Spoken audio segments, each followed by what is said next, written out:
Hello, everyone listening to this live stream. Today, we're going to be talking again with a good, important composer, musician, and mastermind. Sometimes this mastermind is referred to as the Arjen of the Middle East. He has such an amazing music that some major artists were asking him to be part of it. He even convinced the Arjen Lucassen of the Netherlands to sing on his album, This Is Just a Feeling. I'd like to welcome here with me Amadeus Awad for this first talk in this long interview. Welcome, Amadeus. Hey, man, how are you? Long time. I'm good. How are you doing? I'm fine. Yeah, it's been some long time. Huh? Since 2015, I guess, was the last time we talked. Yeah. So I'm glad you can join me here. I have a lot of questions for you, going back from the beginning up until today and what's coming next. So I'm going to start just from the beginning. At some age, you'll have to tell me, what age were you when you first picked up a guitar, when you first had an interest in rock music? Well, it happened because of my brother, Nidal. I hope he's watching us. Love you. So he brought home a VHS tape, this very old black tape, if you remember them, of Deep Purple playing in California, the California Jam. And while he was in the living room listening to that, I heard the song Mistreated. And when I basically left the room, went out, saw Richie Blackmore playing, David Coverdale singing, and I'm like, I want to become Richie Blackmore. I want to become like this guy. I was a bit shy of 6 years old. And then on my 6th birthday, my brother got me the most modest, but the best guitar I could ever wish for back then. And this is how it started. I decided to teach myself, and I taught myself how to play the guitar. So you learned how to play, you evolved your playing style, and you had a lot of influences, I assume. Could you just, at the time, name 2 or 3 of your main influencers? Well, it's basically Richie Blackmore and Gary Moore. Okay, so these were the just guitar players that have like countless released music, right? A lot of released music. Yeah, and later on, like a couple of years later, I was introduced to Michael Schenker group, and I just fell in love with songwriting, because when I was listening to Deep Purple and Gary Moore, I was basically focusing on Richie and Gary, on what they were doing. But when I heard Michael Schenker, all of a sudden it was like, yeah, you know, someone is singing as well, and it sounds awesome. And this is where I started, you know, picking up interest in songs. The fact that the human sound is another instrument that you can basically use as well in your you know, work as a composer, which I wasn't back then. I see. So after you started playing guitar and you had those influences and you had enough confidence as a guitar player, you started your own cover band, right? That was THORN BIRDS? Yep, the THORN BIRDS. And what was kind of like the venues? You played at different venues? You just played enough live, or just very few shy performances?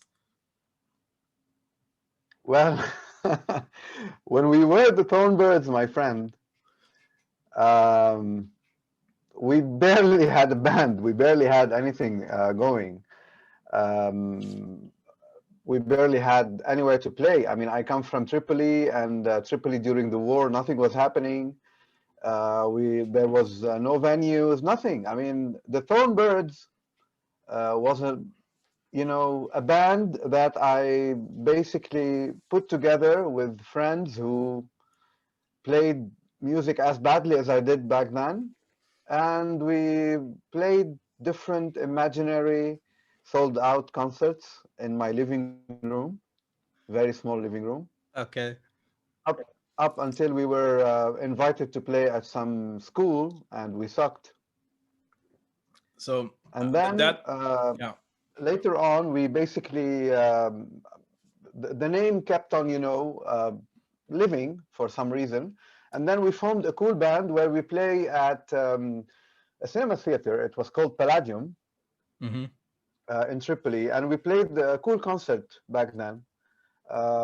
كان المفروض يكون في شي 150 او 200 شخص، كان في بعتقد يا 15 يا 18 شخص.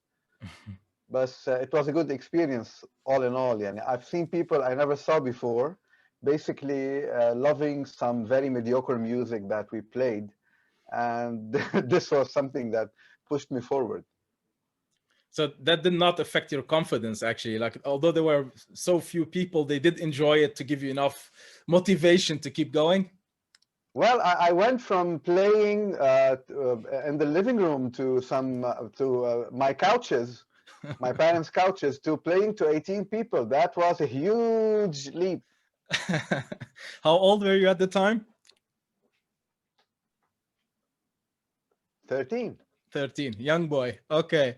So this is like your first experience was like performing, playing your music, but you were still covering tracks. And when would you say you started trying your own stuff, like trying to create your own stuff? The first song that I created was with the THORN BIRDS, and we played it during that concert. And I have a very bad VHS video of it. And believe it or not, it ended up being The Poetry of Time from Schizanimus. Wow. Wow. Okay. So something you came up with very early ended up on something much, much later with the, a much better production quality, right? Yeah. Yeah. One of your first videos on YouTube is from 2003. Is that related to that first performances, or that was even a bit later, 2003? No, that was much later. It was recorded at Peak Home by Osama Abu Jawdi. He just basically, I was renting a bed and at his mother's foyer. Okay. And he was like, you play music as well. Why don't you open up this concert where other bands are playing? And I'm like, well, I don't have a guitar. He was like, I'll give you a guitar. And he got me this amazing black Fender that I used back then. Yeah. And I sat down at his computer. I used some MIDI to compose a backing track. And I played that track. I wish he recorded it, but he only recorded like a minute of it or something like that. And it was a very cool performance. I love it. So do you still have some of those hidden videos that you might one day upload yourself or share it with the audience? Some of the old performances? I do have exactly 4 old videos that I truly love. You're not uploading those, or are you planning to one day upload them? I have no reason why I'm not uploading them, to be honest. It's just, I have to sit down, dig them up, turn them into digital, material. Yeah, yeah. Like we say, is okay, so maybe one day you'll have some motivational reason to do that.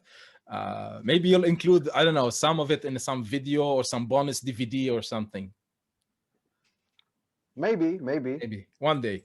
To start, so you had a group of friends playing with you for some short time with the first cover band. At some point, you had someone who has joined you quite early in your album production. So I can definitely mention Elia Monsef. At some point, Elia joined you in your music production. When was that? Was it very early or a bit later with the albums? I love this question. Well, 2009, I guess it was. It's a big recruiting vocalist, as if, we basically love to act as if we own the world. We're recruiting vocalists for my next project, and this guy, I was recording them. I still have the recordings, Elia. And he basically did one song very technically, and then I clicked the talkback button and I was like, Elia, I would like you to just, sing me Soldier of Fortune by Deep Purple and mean it. Are you a soldier of fortune? Do you mean? I still have the recordings with the talkback and everything. So he was like, he looked at me, heck, vain, empty, and I saw in his eyes, what the fuck is this guy talking about? And then he sang it. And then I felt like, yeah, this is, if I were to sing and express music the right way, the best way possible, this would be the voice. Even though back then, Lost you for a minute. Yeah, it seems like the storm is really bad, huh? just wind, man. This country is doomed. So what was the last thing that was delivered, basically? We were talking about you asking him to record Soldier of Fortune, and he was like not so comfortable with what you said, or he thought of it in a strange way.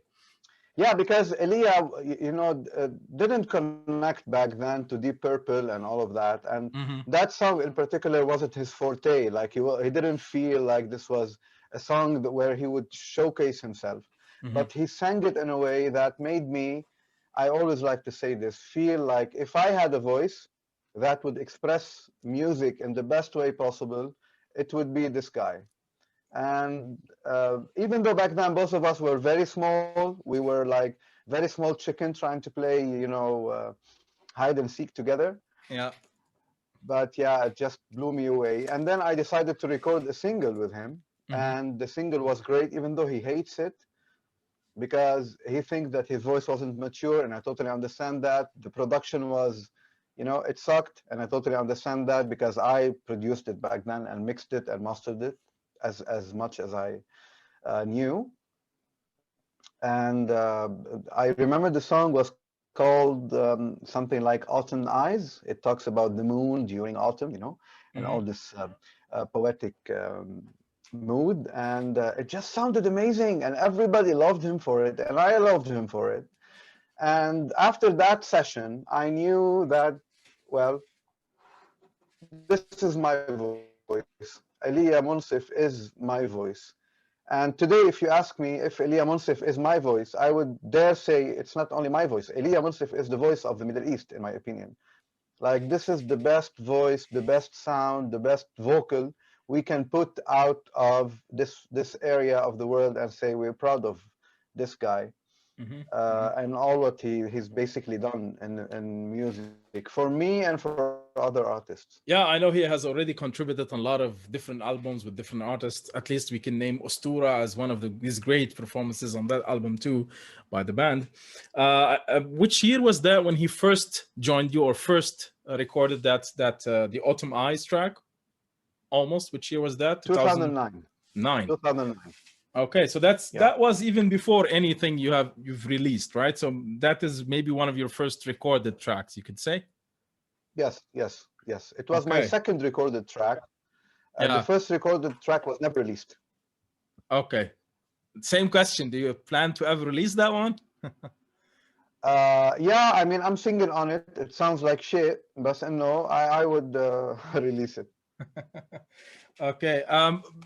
At the time, did you have enough knowledge about how to set up a studio, how to record a track, how to mix it? Because you said with your own knowledge at the time, you did all the procedure, right? You said you recorded, mixed, and even mastered. No, I did not have the right knowledge. I didn't know anything. I thought that you basically record one track, and then you record on top of it, and then you record on top of it, and then open an equalizer and a compressor, and you look at them and smile, and they would basically make your sound, I don't know, shine. Okay. But yeah.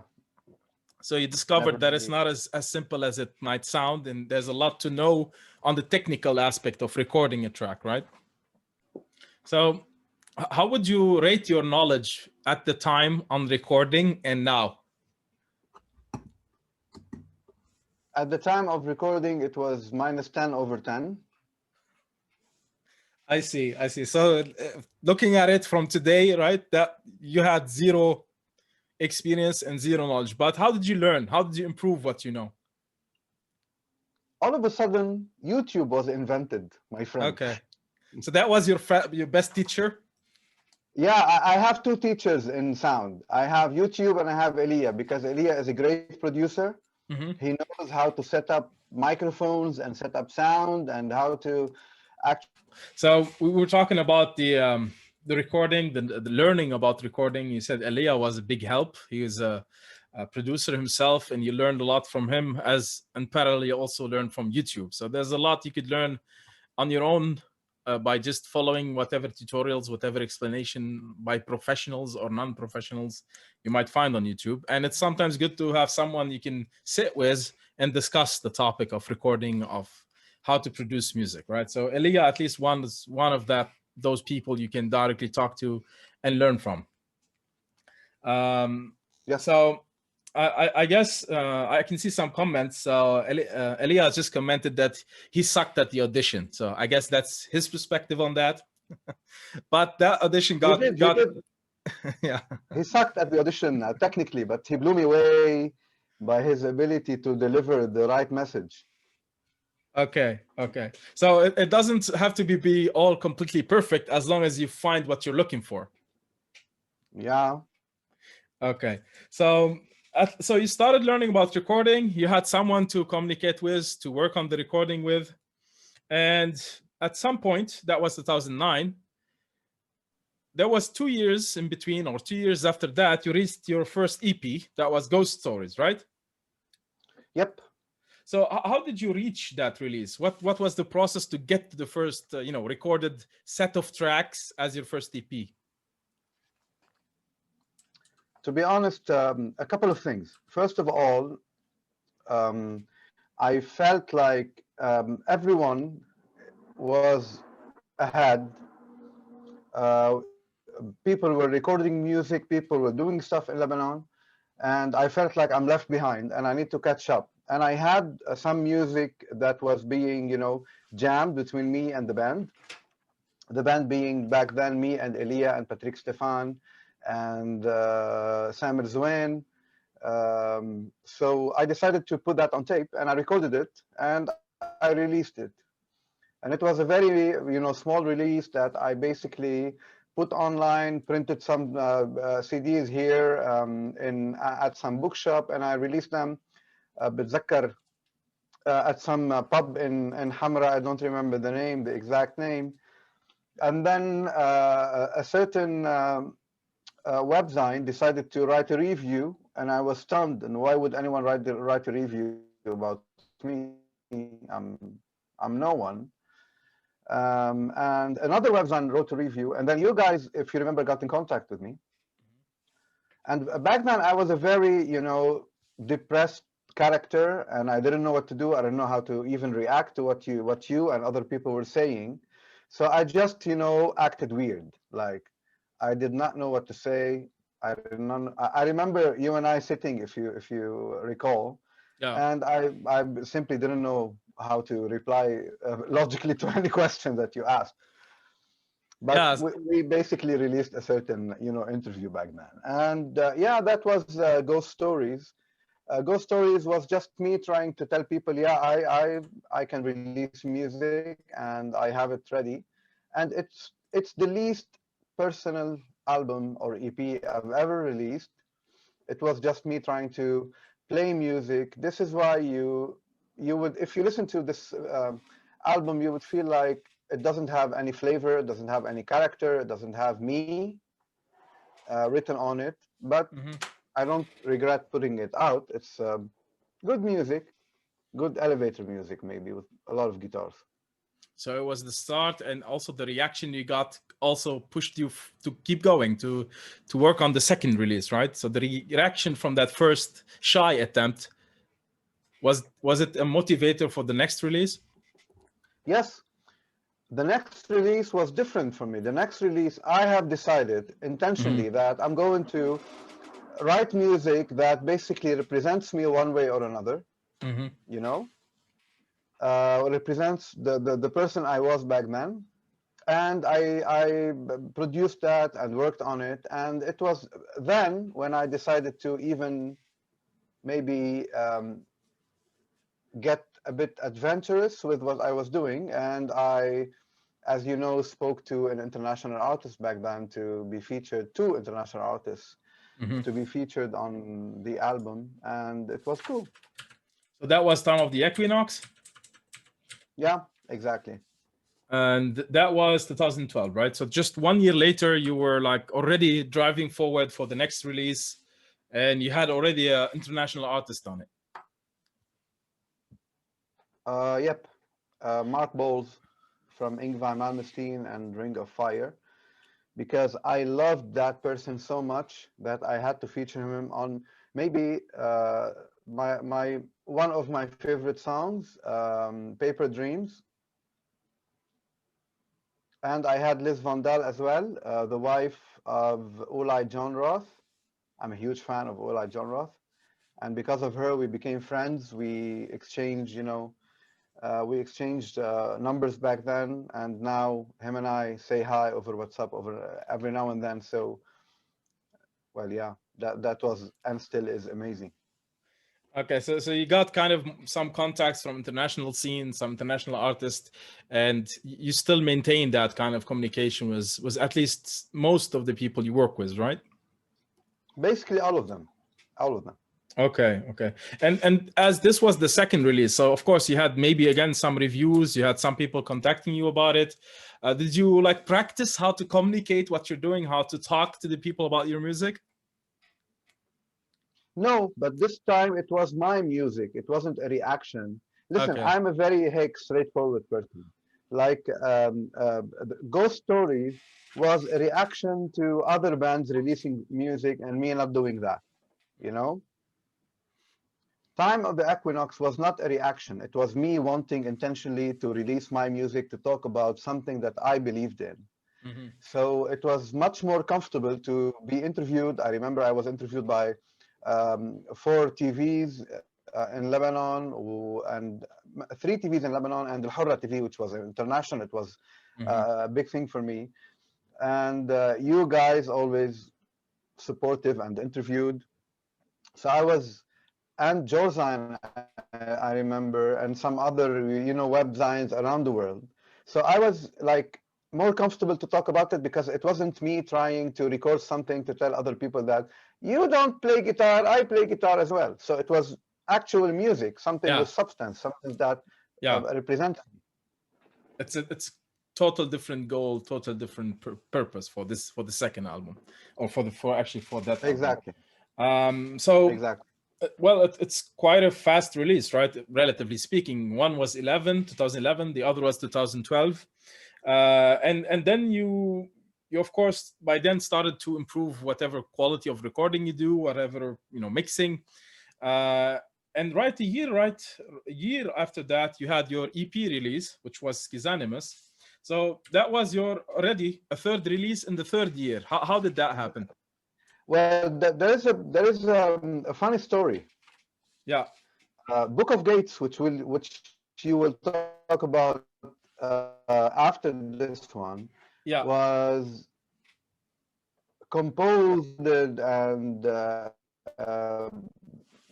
ready to be turned into, but Eon, because we had Amadeus Awad's Eon back then. Yeah. Was the problem for everyone who was involved in it, as if we were something, as if we were some international artists. Everyone thought we're big enough to fight over the name. I wanted my name on the album because I thought this is me. I'm actually doing everything in terms of, producing and stuff and the idea and blah, blah, blah. Somebody else was like, no, it should have a name. Elia walked in and he was like, why don't we use Amadeus Awad's Eon, just like Arjen Lucassen's Iron back then? And he actually suggested Eon. And I'm like, okay, let's do that. And then I had a huge fight with Patrick Stefan back then, the drummer. Hi, Patrick, if you're watching us. And I stopped this album because I didn't know who to record the drums with. And I basically decided to write an album that represented me better back then, which was the EP Schizanimus. And some songs were written. Yeah, so you're saying some songs were written? Yeah, with Elia. He was involved in it. And this is when I basically decided to go big and work with Gavin Harrison.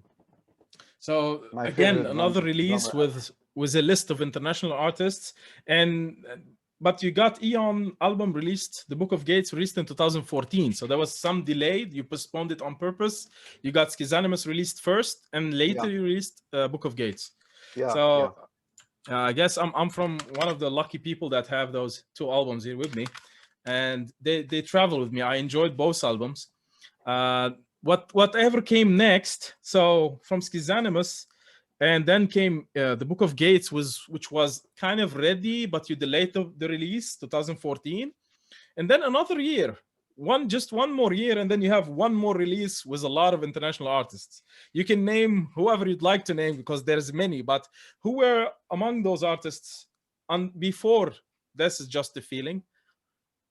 Who were the best artists you work with, you enjoyed working with, and you really liked what they gave you at the end?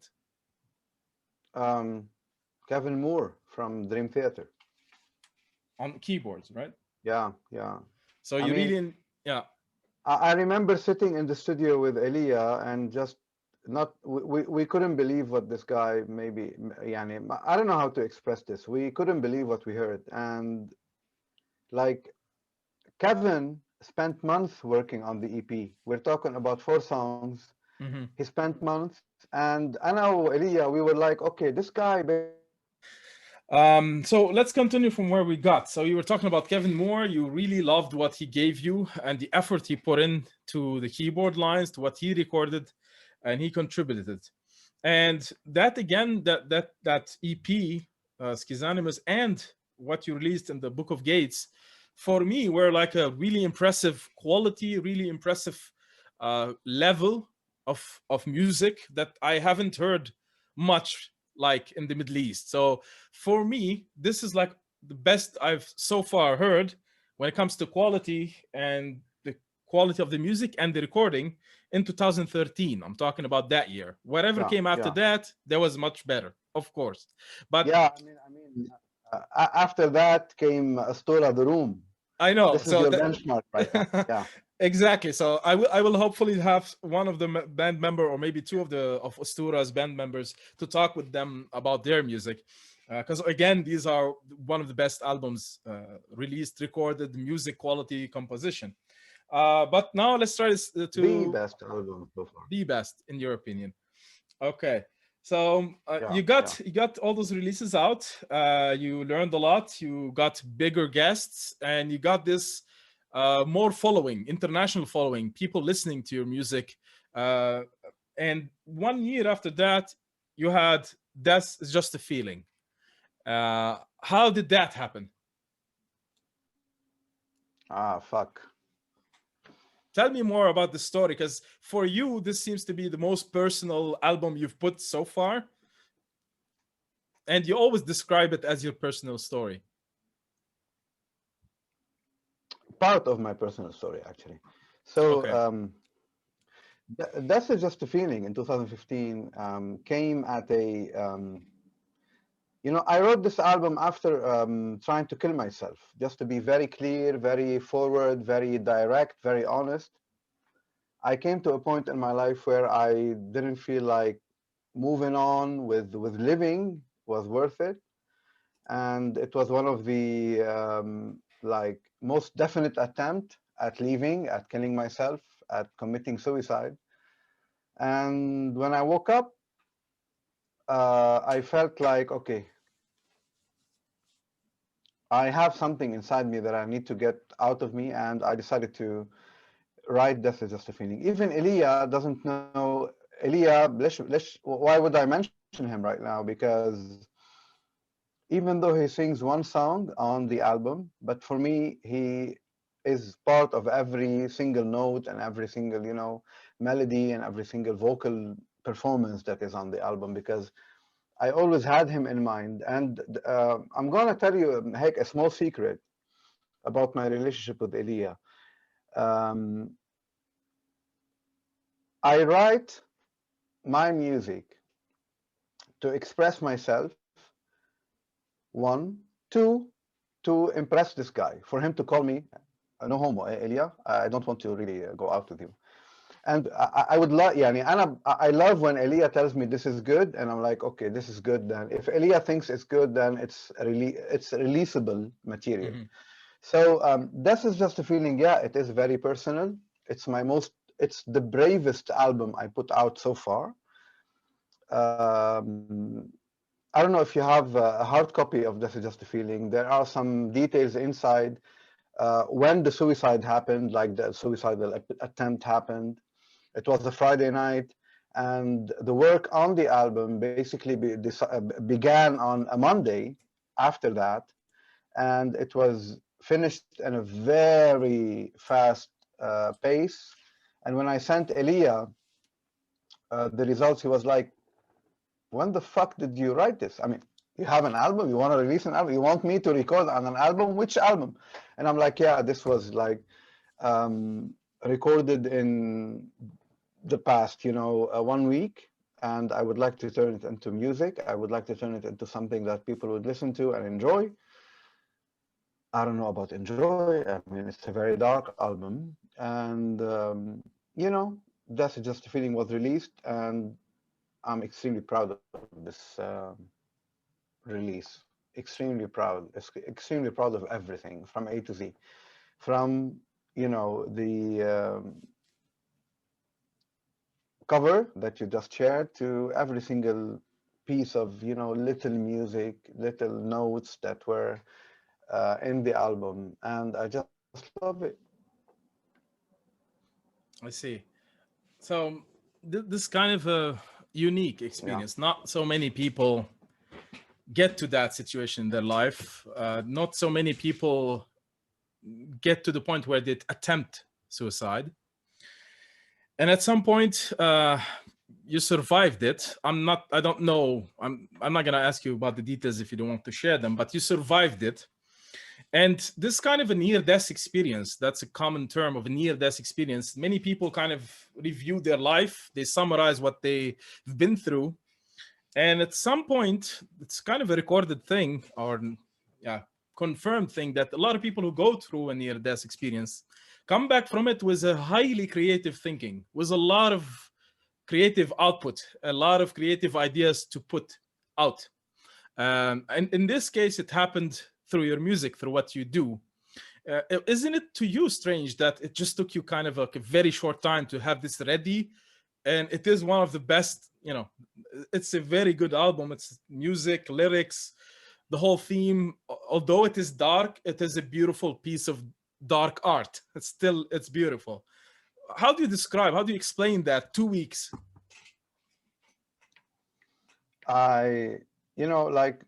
It's exactly when you just sit down with someone and you want to tell them what happened, Mm-hmm. Yeah. I sat down with myself and I decided to say what happened. That's just a feeling is an album that the only thing that was re-recorded on the album is the vocal track of Elia, because he sang it perfectly, and then we discovered that there was some noise in the recording, so he had to do it. That's all. Everything else was spur of the moment, just the way it is, just whatever came out of me.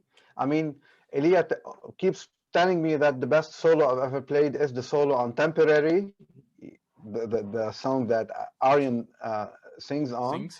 And that if you listen to that solo closely, if you are a musician, you would actually hear that I'm not really perfect in timing. I'm not playing something to tell you that I play guitar. I keep repeating stuff.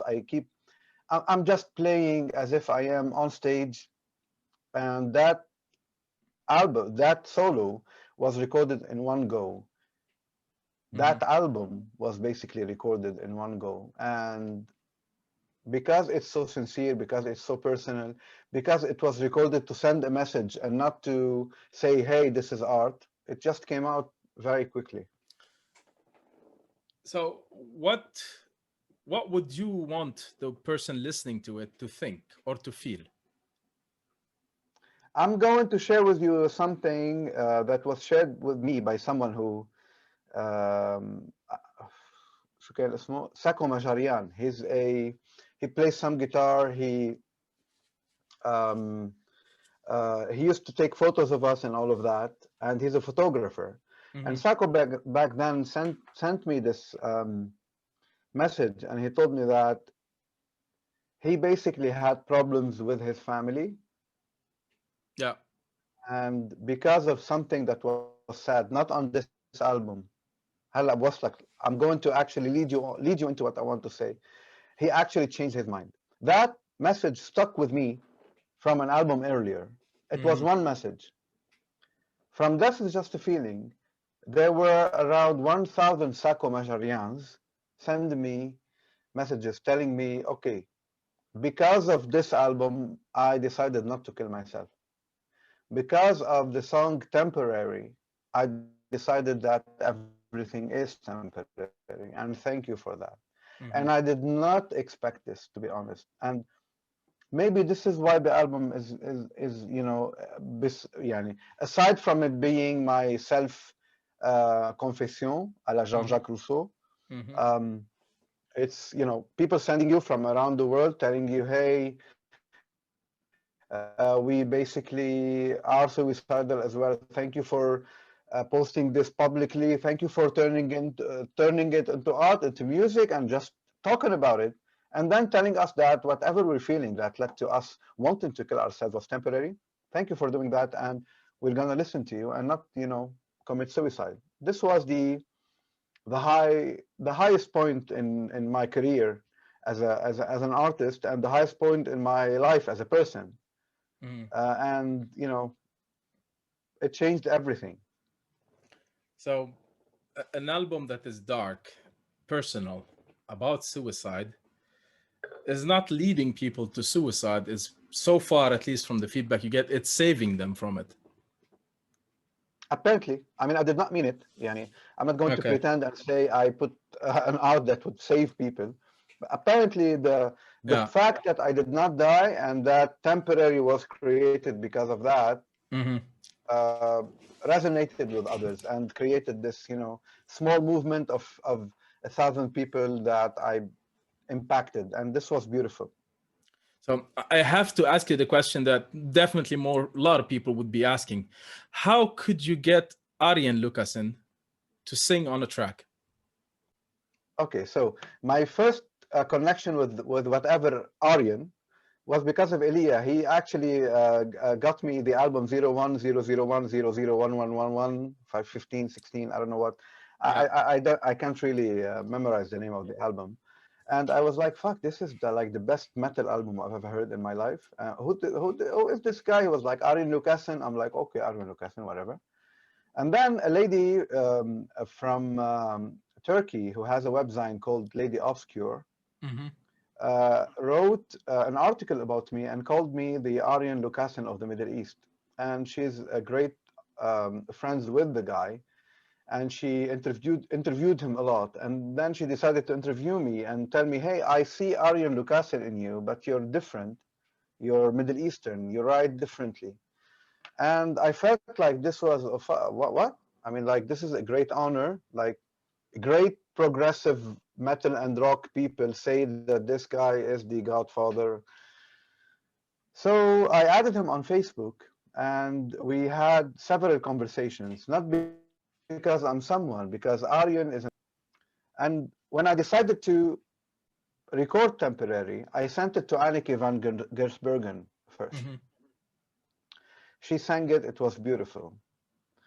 And then I was like, okay, beautiful song. I have the song recorded by her, by the way, and mixed, and beautiful. That should be a bonus track somewhere.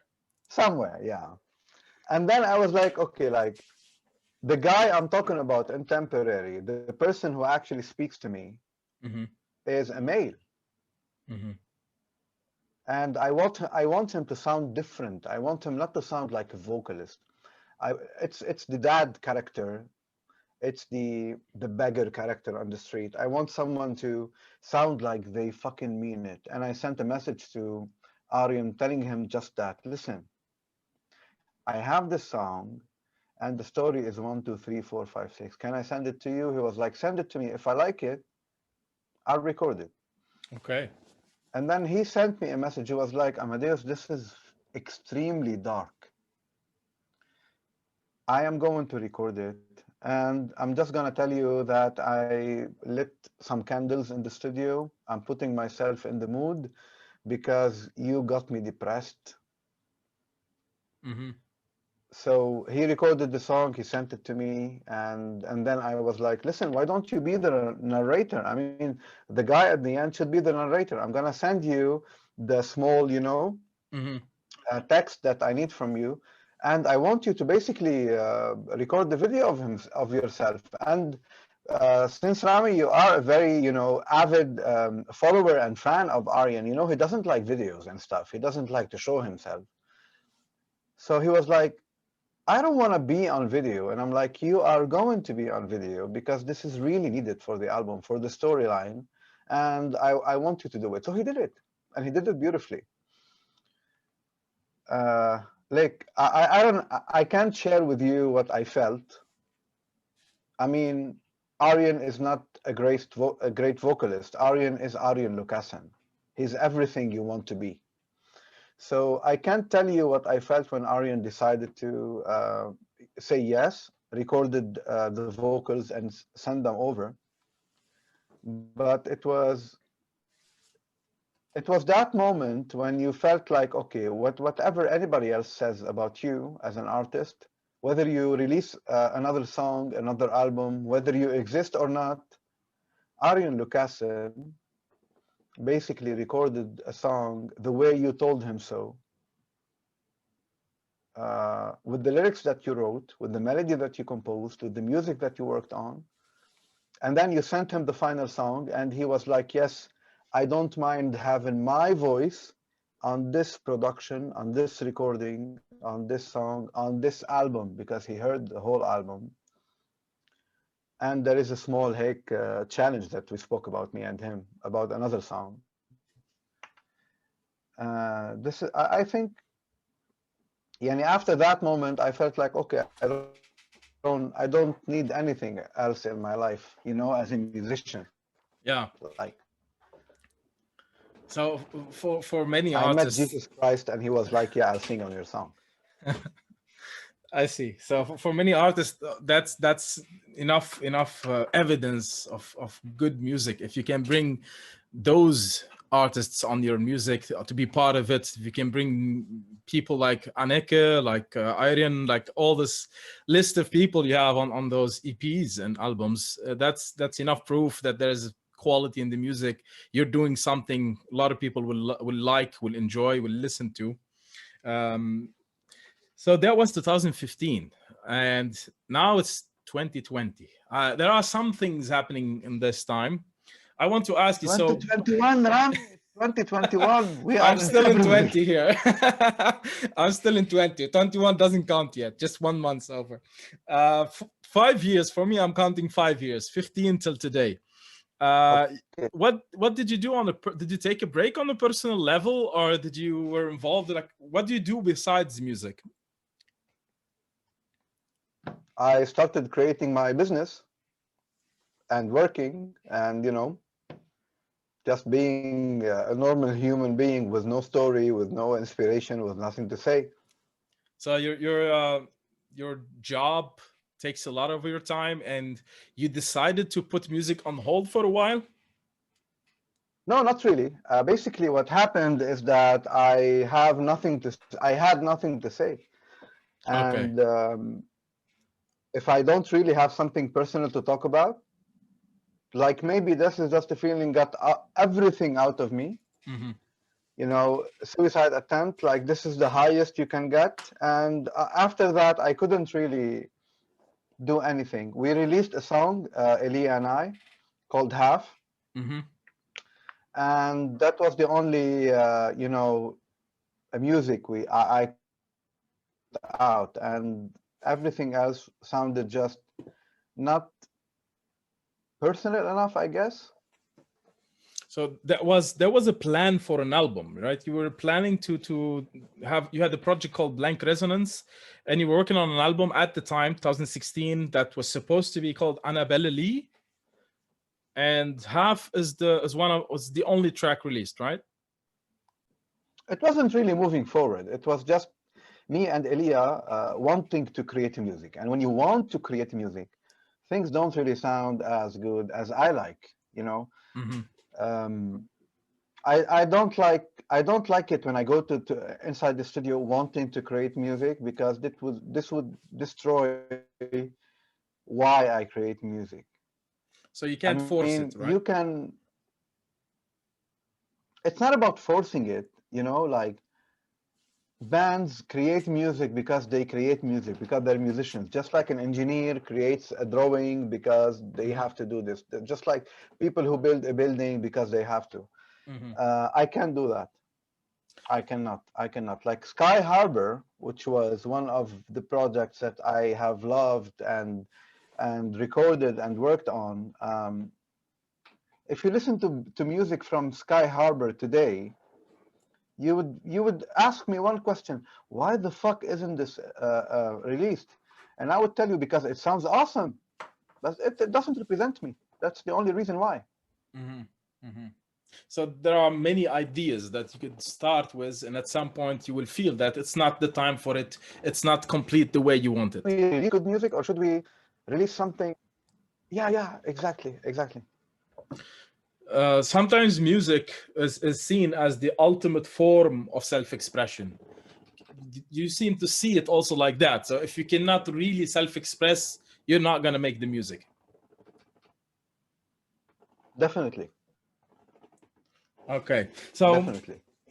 So besides the music, you mentioned that you have a product by your name, or you have something that is under your name. I guess what you're drinking now. You mean the wine? Yeah, can you tell us about it? Yeah, the Wolf wine. Yeah, so this is your own brand? Yeah, it is my own brand. I mean, other than the music, I have great businesses going. I started, you know, I know this is not an interview about what I do for a living, but I mean, I am doing great. I have businesses happening, and I decided to release wine because I love wine, and it sold out, which is amazing. And I called it the Wolf wine because everybody knows how much I. And for the people who actually follow me or are on my Facebook, yeah, I never spoke about this because it's part of the business side of me, which I don't really share on my personal social media accounts. So yeah, I have this, you know, amazing wine. I'm sorry you can't buy it because it's sold out, but it's really cool. Rami, I'm ready to send you a bottle from my personal collection, right? You mostly like beer. In Germany, definitely we drink a lot of beer, but I would love to have one of the bottles I can collect. I'd like to collect. So I have a lot of music collection, but also wine is a very nice thing to collect and to try it. That'd be great. Before I start moving a bit to what's coming in the future for the music, I still have just two questions on the past before we talk about the current and the future. I wanted to know, there's another big artist I am a fan of that I didn't expect to see him play on your album or any album, because he doesn't seem to want to record much besides his own music. So I want to ask about John Macaluso, the drummer. I noticed that he doesn't play on any album. He doesn't just record to record. He is very selective on who to play with and which records to be on. How did you get in contact with him as a drummer? He has a very special style. He has his own kind of unique brand of playing the drums. How did you get him on one of your albums? And how did he react to your music? Very, very simple. Like, the initial contact was established by Elia. So Elia is your guy. Yeah, definitely. So Elia spoke to Jay. Elia came to me and he was like, man, John Macaluso. I was like, and he was like, yeah, he is the guy who can play this, who can, you know, create, who can be not a drummer, but a musician and create the except. He was like, I don't know, I'll talk. Good choice. Elia was like, this guy is the person to actually have you know, all these little tick, tick, tick, pim, pim, pim, two, two, two that we Yeah. needed for book updates. Yeah. And I was like, can you get this guy talking to me? I mean, we're talking about John Macaluso, you know? Yeah. Like, and he was like, yeah, I can. And then John basically had a conversation with me, and he recorded the album. The recording was crappy, not the playing. The sound recording was crappy. Hmm. And we had to, like, you know, like really fix it. But he played amazingly. Hmm. And yeah, thank you, Rami. You said he's very selective. So apparently Book of Gates was good enough for him to be to actually select it. And not only him, I mean, Russell Allen sang on that album. And if you see the emails we exchanged between, you know, just giving, yeah, I was telling you that, you know, we have Russell Allen on the album, we have, you know, other people on the album, and they wouldn't say yes to recording, you know. I mean, I'm not saying Russell Allen is the best, you know, vocalist in the world, but he has his reputation. And when he agreed to sing on the album, me and Elia, because we are, let's face it, Eon was me and him as far as the music, the recording, the everything. And when Arjen was like, yeah, I'll do that, we felt like, fuck, man. If Arjen says, I'll do that, then that actually means something. And we loved it. We loved his reaction. I see. So during those years, the 12, 13, 14, 15, and maybe 16, right after the release of This Is Just a Feeling, you did play some live concerts, right? You did perform in several places. I attended a lot of them. I maybe reviewed some of them. We tried to cover those events. But although you were playing your original music, I think at least twice you covered a band called Pain of Salvation. I am a big fan of the band, and I have to know why Pain of Salvation, because even the prog heads probably maybe are not so familiar with the band to begin with. Two reasons. One, Elia Monsef. That guy again. Man, I had no idea that the band even existed before him. Okay. Second, personal stories. The band, Pain of Salvation. Yeah, so you were saying that the band has a very personal releases also, right? Yeah. This is why, you know, like Elia comes to me and he was like, there is a band, Isma, Pain of Salvation. Do you know the band? And I'm like, no, man, I don't know the band. So yeah, I was introduced to Pain of Salvation by Elia, and they're personal.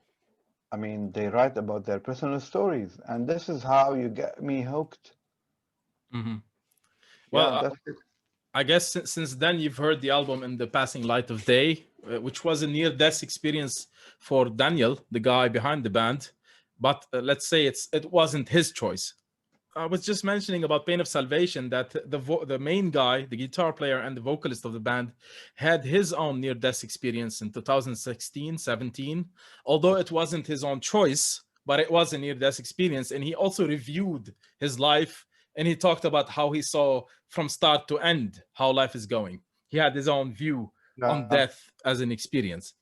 I see that as a kind of a connection between what you try to present in your music and what also they do as a band. Let me start asking you a bit, what's coming next? You said you took a long break, right? 2016, the last track released, and now we're 21. So you could say 5 years later. You announced last year that you have an album coming. You mentioned already it's called No One. And it was, I think, supposed to be released last year, or maybe that was your plan. Tell us, what's the story of the album? What do you want to present in that? And why do you think it's your final release?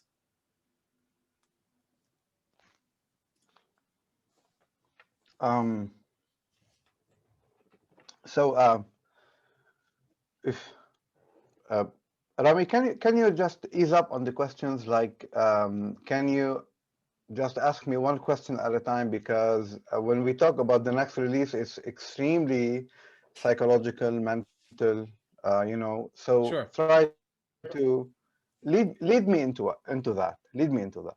Sure, sure, sure, sure. So, when was the first time you started thinking that I should have one more release or there should be another release coming? Because you said 2016, you decided to stop what was Blank Resonance, and you decided that you didn't feel like there is something that should be released because everything was out with This Is Just a Feeling. I never decided to stop producing music, Rami. Let's make this not an interview. Like, let's go ahead and have a conversation, you know? So لحتى أعرف إنه the connection isn't really cutting off, just answer me. Yeah. I never really said that I decided to stop producing music. I couldn't produce music anymore, you know? I had nothing to say. I had no inspiration. I had nothing to say. And then Astura released The Room. Yeah. To beat it. And that wasn't enough for me to basically produce any music, nothing that, you know, of value. I see. لأنه, you know, maybe you don't know this side of me, but I am a very straightforward person. I react, I have reactions. When I heard The Room released, I was like, fuck, these guys, man, musically, they're way better than me. So I should like respond by releasing an album from the Middle East that will come back to school. And I decided to do that. And Elia knows about this because even though he's part of Astura, and I'm like, yeah, let's try to record something that would put these guys to sleep. And in music, because Astura came out something that was fucking beautiful. Are you still with me? Yeah, was that? It sounds like ghost stories happening again. It sounds like the similar situation of a challenge where you want to challenge the others. Exactly. So I did not want another what was ghost stories again. Stories, yeah. So I did not stop because I decided to stop, Rami. I stopped because I had nothing to say musically. I stopped because I had nothing to say lyrically. I stopped because you cannot build an artist. You have to be an artist. You have to feel like an artist. You can't just sit down and write a song, you know? Sometimes you sit down and write a song and it sounds phenomenal. I'm sure Elia will agree with me that I've written extremely complicated music that sounded like shit. And it sounds like shit to me today. Yeah. I don't write music. If I have something to say, I will say it right away. If I don't have anything to say, I wouldn't say it. And when Astura released The Room, yeah, I felt challenged. Challenged, man. I'm challenged. Like, you released something that was extremely good, extremely amazing. This is great. Okay.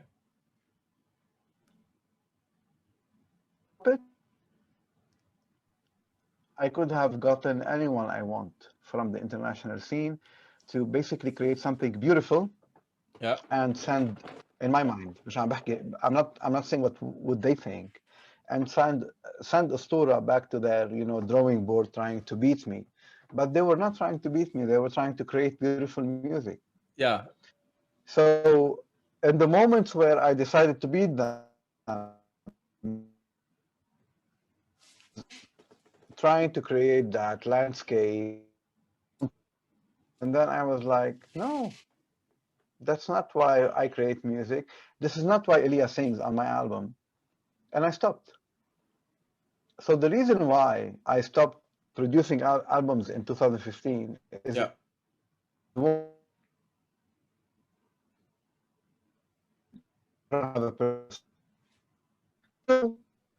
whatever music that I actually tried to put forward was a reaction to a great album that was being recorded.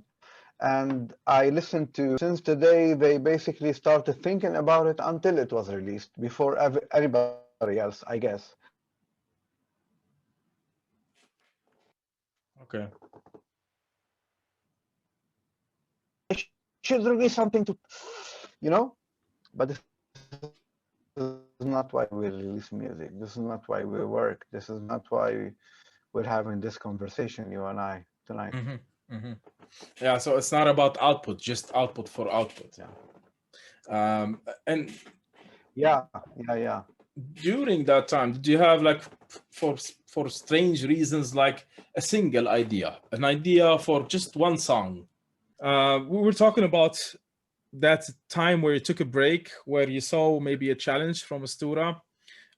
You decided not to take that challenge because it's not about the challenge, it's about having something to say, having something to express, right? I decided to take the challenge, but however, I did not produce anything worthy of the challenge because it's not about the challenge, it's about actually expressing yourself. In terms of musicality, in terms of production, in terms of looking at art as an art form and not as an art message, Astura is way beyond me right now. So whatever I try to make it, I totally admit this. So whatever I tried to put forward back then, that I felt like, okay, I'm going to try to challenge them, and then and their game didn't really work out. Okay. And you have this thing where Elia is also part of Astura. So you have Elia, who is part of what you do, and he's part of what they do, right? So does that make it a bit different than if it was just a totally independent band? I'm jealous of Elia. I see. I was asking, so during that time, did you have at least like one track, one maybe set of lyrics for one track that you felt maybe that is worth it to put out a single? No. So you don't like to produce singles or to, you know, release a single? I do. I have some stuff, but they were not worthy enough. Not even. So not even a single track that you felt is supposed to go online or to be published? No, man. I sucked. Okay, so you just weren't comfortable with it. And did you, at the time, even since then, start to build up for the No One album? Did you start to write the lyrics? Did you start to collect ideas? Did you start to drift in thoughts? When? I'm asking, so when did you feel that, okay, I have something, I will call that No One? When did that thought start? Fuck. This is an extremely hard question.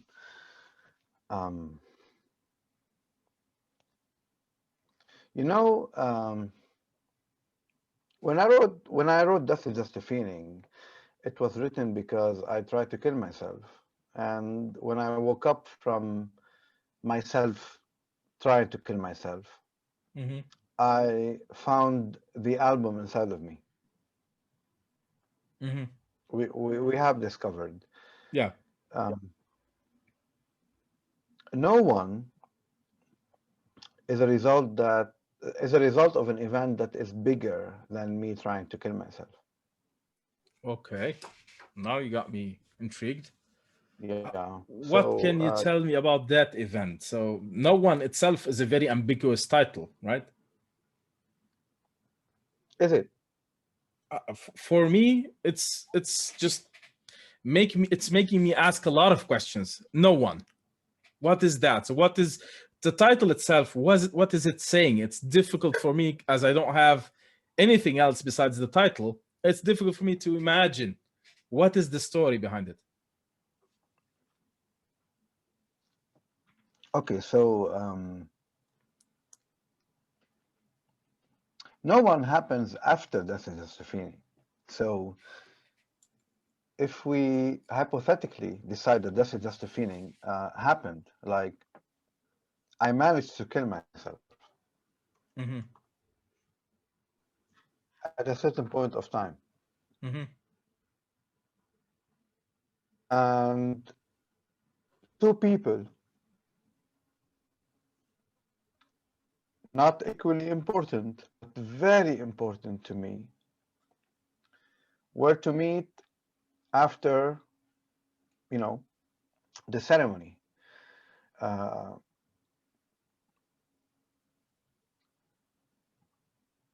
On my grave, basically. Mm-hmm.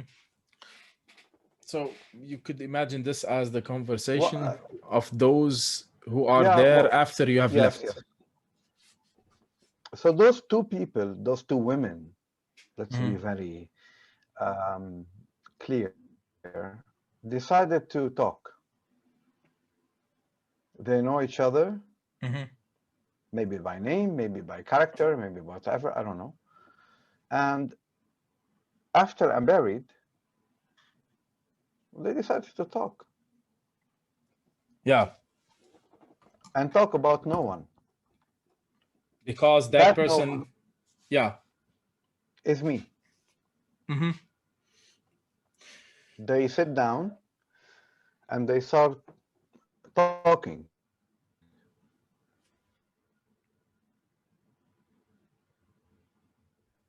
I know you, yeah, I know you too, blah, blah, blah, blah, blah, blah. And they start talking about that, you know, person. Mm-hmm. And what Who is kind no of one to both of them. conversation do you imagine happens? What kind of topic, what kind of perspective do you imagine is happening of those people after death, talking about this no one? It's in the album. You need to actually wait for the release. Okay, so so I will definitely have a lot of question in my mind until I have something, you know, to hold on to, lyrics to read. I'm really waiting for that album to be, you know, published, released. Can you tell us more about it? Can you play something from that album? What can you, you know, share with us as an audience? Before I play something of that album, No One, which is me, like in the album No One, which is a story about what happens after I die. Two people meeting at my grave, and they were like, yeah, I know you, you know me. Let's go have coffee. They talk about two very extremely parallel things, which we will basically tap into in a while. Mm-hmm. You and I guess, if you're interested. Um, we start somewhere, and the start is like, you know, Rami, I would love to tell my life story via the eyes of the person A and the Mm-hmm. person B, Mm-hmm. who are actually standing at my grave and looking at my, you know, after, you know. So it's gonna be. Would you like me to talk about the structure of the album right now, or would you like to keep it for later? It's up to you, but I have a question. Are these A and B real characters that you know now in your daily life, or Yeah, also definitely, and definitely. people that were with you for some part Definitely, of the journey? definitely. And there are people that you're Man, not, definitely. yeah, and there are people that you're Yeah, not yeah. in contact with now, so you have distanced yourself from them, or they are still very close people to you. Let's just say I'm still in contact. I don't know how to quantize close and far and blah, blah, Okay, blah. okay. Yeah, so they meet, they talk about no one who is now gone. Yeah, That is one part of the album. You said it's a double album, right? yeah. Like when they meet, they talk about no one Yeah. and then they leave. Mm-hmm. كل حدا, like each one of them would go their own way, Yeah. and each one of them will have thoughts about that no one. So I basically wrote songs for a double album. Mm-hmm. The first part is called For No One, when they sit together and talk and basically express themselves and talk about no one. And the second part, when they leave and they dedicate their thoughts to no one. So our part is about no one. The second part is for no one. Mhm. Mhm. That's how the album is structured right now. So besides the talk and the emotions and the conversations, does it also include some action in that story? Or do those characters do something? Do they decide to do No, no, something? no. No. The only thing that they decide to do is to talk. I mean, Mhm. can you imagine how big that is for two very different characters to talk? Yeah, of course. I would imagine there's many different scenarios of their conversation. And also it's a bit for me now difficult to imagine how would the music sound, how would be the tone, the melodies, the sound you're looking to build in that. So if this is exploring people, maybe remorse or remembrance of the past, or there's some memories floating around in the conversation, it's a very different type of music, right, that would follow on that subject. No. That is basically life. Mm-hmm. And So yeah. if you look at life um, from A to Z, like two people had sex, they enjoyed themselves, and then all of a sudden, one of them conceived you, and you're now part of the family, and then blah blah blah, and then blah, blah, blah, and, until you die, and no one happens after that guy dies. So this is what I'm talking about. I'm talking about whatever happens after you die. Mm-hmm. Are you ready? Like everyone, I'm not talking about myself. Everyone, are you ready for the conversation that happens after you die? Mm-hmm. Because after you die, people don't really care about your feelings, don't really care about what you think, because you're not there.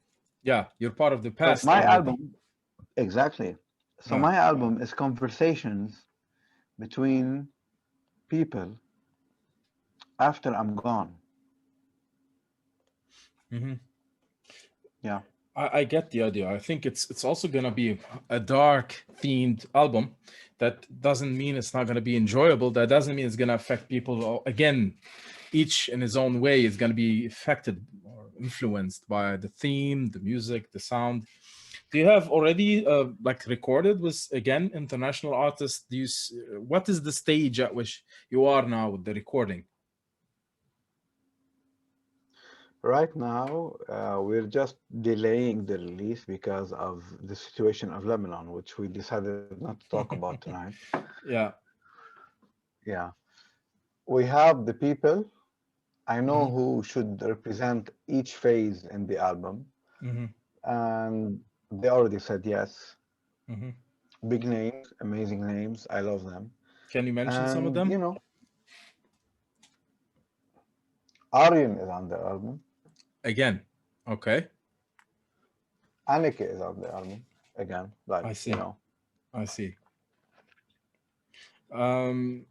It somehow it feels close to the Guilt Machine project. Are you familiar enough with that album? Fuck, Rami, I love Guilt Machine. That's why I asked about it, because some way there is some connection there about some regrets, some emotions that were never expressed, some opinion of a person that was and now wasn't.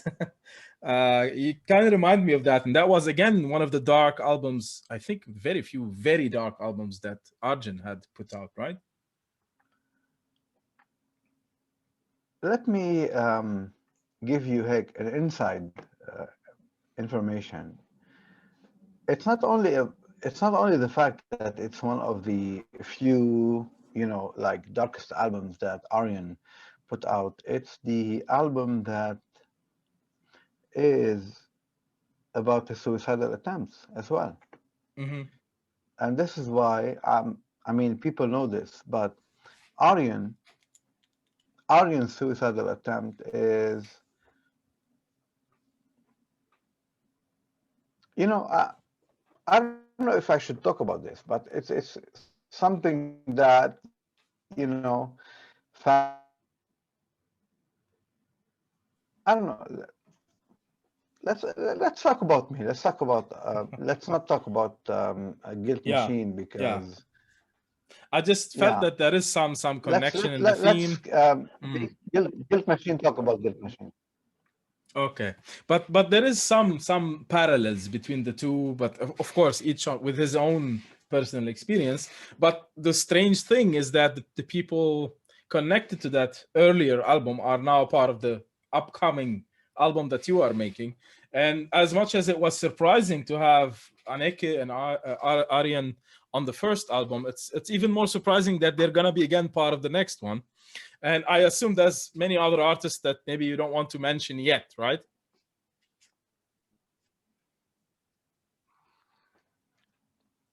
Not yet. Not yet. And I assume also the lyrics are ready. Everything is kind of set. What's missing is just to finalize the recording. Of course, go through the mixing, mastering, and get this album released, right? Somehow, yes. Somehow, I would agree to this statement. When are you aiming for it to be out with the current situation?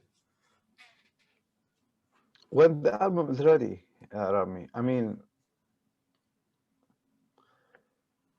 if you think about this from let's say a financial point of view, like a business point of view, there will never be a good time to actually do this.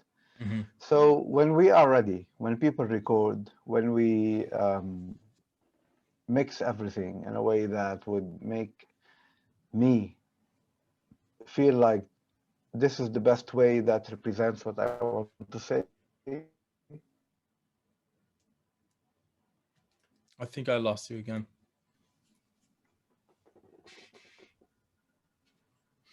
Did you lose me? Yeah, now you're back. I can hear you. Sorry. No. Yeah, you were talking about the business side of things. Yeah.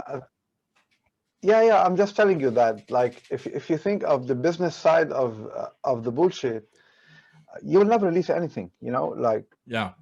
This is not business for me. This is me wanting to express a story that is, for me,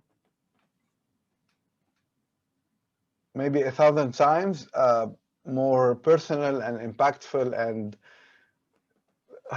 then This Is Just a Feeling. Mm-hmm. You know, this is like, can you have something that is more personal than trying to kill yourself? Yes. Yeah, that is what confuses me. Like, how much more personal can it get? You know, I will wait for the release to know that. So now I'm gonna be asking you every 2-3 days, like, is it coming tomorrow? Are you releasing next week? It's your own fault now. You did it to yourself now. At the end of the year. Okay, so we could expect this by the end of this year to be out. Yeah. I see. Okay, that's great. I might have misunderstood you, but did you mention that this might be your final release, or I totally misunderstood you there? When I started recording This Is Just a Feeling, Nick Catona,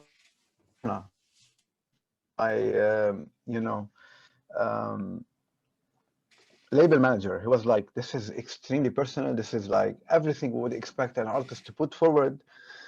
And I was like, yeah. He was like, is this your like the closing of your career? And I'm like, I don't know. But today,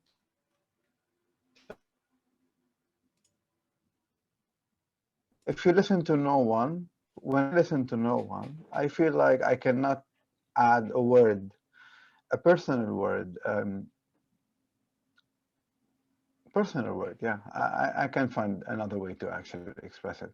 I cannot add anything else to it after I listen to it. So, but if like 10 years later, I feel like I want to talk about something very personal like water, I might. But I see. For today, for tonight, yeah, for the past couple of years, this is the most personal I can actually get out of me.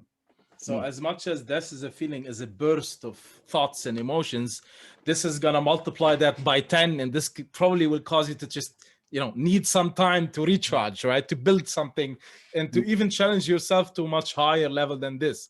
So if you said there's something more than death, and then that is the no one concept, then someday 10 years later, you'll say, I discovered something more than no one.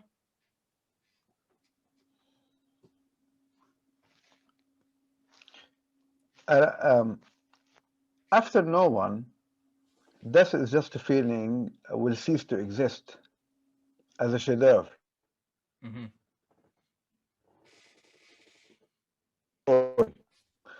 Musically, artistically, and lyrically, that album. Yeah, my answer to you is yes. If something big, personal, happens 10 years after I release No One, and is worthy of me expressing myself, I would do it. I see. Do you plan to play it live? Do you plan to sometime, like at some point, assemble it and record it on a stage? I would love to. Okay. So I have attended not long ago. I'm always coming back to Arjen just because there is a lot of parallels with what you do. And he made it after 10 years to 15 years. He assembled all those musicians, all those guests, and he made a concert, right? I don't know if you're familiar with that. So he had a big concert with all the people he featured on his album. I know his album might be like a complete adventure of space adventure, but I could see you assembling all the people who are part of maybe No One, and maybe this is just a feeling, because maybe together they are one story at some point, or you could put them as a continuation of one story, and you can have them as a one event, as a one big show, maybe big, sad, dark show, but still a show. Rami, yeah, very dark show. Rami, are you asking me as an artist or as a fan or as like the business side of this? I don't care about the business side. I know there could be a lot of complications, costs, logistics, booking, scheduling, no. right? I'm talking about Arjen, because you mentioned Arjen. I'm gonna be very honest with you. Arjen actually orchestrated those lives to make money because they need to make money. The label should make money. He doesn't like his music played live. Let's be very clear, very honest. Every time you see a music of Arjen or him actually standing on stage, it's because someone told him you need to eat. That's all. I see. So let's not make him a point of comparison when it comes to whether I would love my music to be played live or not. Okay. I would love my music to be played live. Like if he doesn't like his music to be played live, he opposes it, and a label would come down and like, you have to play it live because we want money and you have to eat. Okay. I don't do music for living, so I don't care about music making me any income. Would I want that is just a feeling and No One played live? Yes, definitely, because I want to, like, yes, Rami. Push it as an additional expressive form, right? By being played live, it's even more of an experience, right? At least as an artist. Exactly. I mean, if Elia is still with us tonight, he would remember in Izmir. We went on stage and we played Temporary. And people who we don't know, like, I mean, when you play in Lebanon, in Quadrangle or Nova, whatever, like, you're surrounded by people that you know. And then you go to a city where nobody even knows you. You come down from the plane, you go to your hotel, and Elia and you just exchange those looks of we're no one, right? And then you go to that sold out show, and it was sold out, and you go on stage and people start singing your fucking song, and you leave your guitar and you leave everything and you just look at them and they're like singing and you start crying. But this is exactly what happened to me. I started crying because temporary is about me being my dad and him telling me it's temporary. Mm-hmm. Mm-hmm. This is why you play music, and I guess this is where Arjen Lucassen and I don't really meet. I see. I see. Would you like to rearrange it and have it in a symphonic style, add more of a soundscape to it? Or Not really. No, no, no. We're okay, talking so about That's Just a Feeling. yeah, and no This one. is just a feeling. No one is gonna sound exactly the way I want it to sound. Okay, This is just a feeling sounded exactly the way I wanted to sound. okay. So there are many artists who, when they're given a chance to reinterpret it for a live, for a different sound, they jump at that opportunity. I'm gonna show you something. Go ahead. That's why they jump on that opportunity. I see. Okay. Good argument. Yeah. Okay, so besides the live, and there is this record coming soon, you're planning to have a kind of a video that goes along one of the maybe first releases. You never really had this kind of a full form video. It will never happen. Yeah. I do not want to promote my music. Okay. Okay. I see. So you're definitely not going to work much on any visual besides what comes in the booklet, right? So you said This Is Just a Feeling had much more in the booklet, in the physical booklet, and no one will also have that, right? So anyone who bought it, who holds it in his hands, will get to experience more of the story, will get to learn more about it.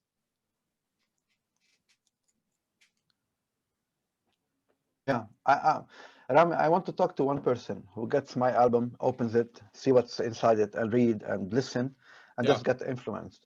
I don't really care about going live and symphonies and yeah. I've listened to simply nothing. Yeah. I've listened to This Is Just a Feeling many times over already, not just now. For the last 5 years, probably 50 times at least. But now that you mention, I couldn't get the physical copy. I only have here the digital access, let's say. But now you tell me that if I had the physical copy, there's more to discover. Yeah. So is it still available as a physical copy to purchase? I'll send it to you. I'll send it to you. Okay. And no one will also be, of course, printed and distributed with a label, right? So it will be accessible. You mentioned, what was the producer's name? Nick Katona. Okay, so he is assisting you in the, let's say, logistical support, guidance. How do you describe his connection to the project? I have a musical career because Nick Katona exists. Okay, I see. As simple as that. Yeah, because I saw you, you tagged him in the past. You wanted him to be part of this. Yeah. Listen, Rami, I'm going to tell you something, and I'm going to be very straightforward. Like, labels usually, when they signed Lebanese artists, they mention my name in comments. They mention my name in descriptions. They were like, these guys come from the country of that guy. And I'm not even signed by those labels. Because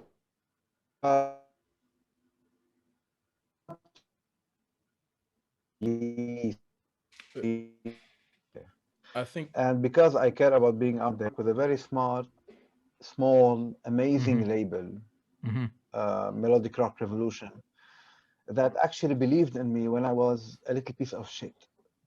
I see. Not when I managed to be out there, you know. So no one, the double album is not gonna be released by a mediocre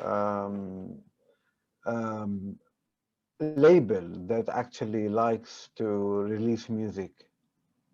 It's gonna be released by Nick, because I don't care about names and titles and all that. I care about my music getting to the people that I want to, you know, connect with. And that's it. I see. So you also have in the way you do your music, you have total free choice on how to move forward with it.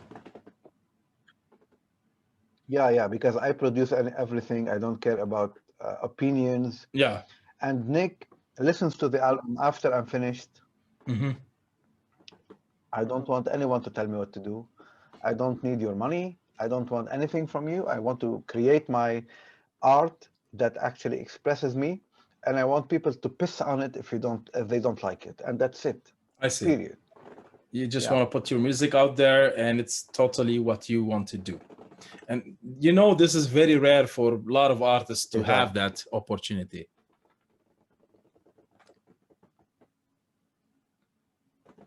Rami, I did not hear the last sentence. Yeah, I'm saying, you know, that many artists do not have that kind of a setup, that kind of an opportunity to just freely express themselves, do things the way they want it. Listen, like when you're first starting out, shiny objects tend to get too shiny for you. You know, like I want 200,000 people to tell me I'm good. Yeah. And then you discover, no, I don't want 200,000 people to tell me I'm good. I want 3 to change their lives. And this is exactly what art is made for. Art is actually there to change your life and not to basically make 2,000 people to come to you and say, hey, blah, blah,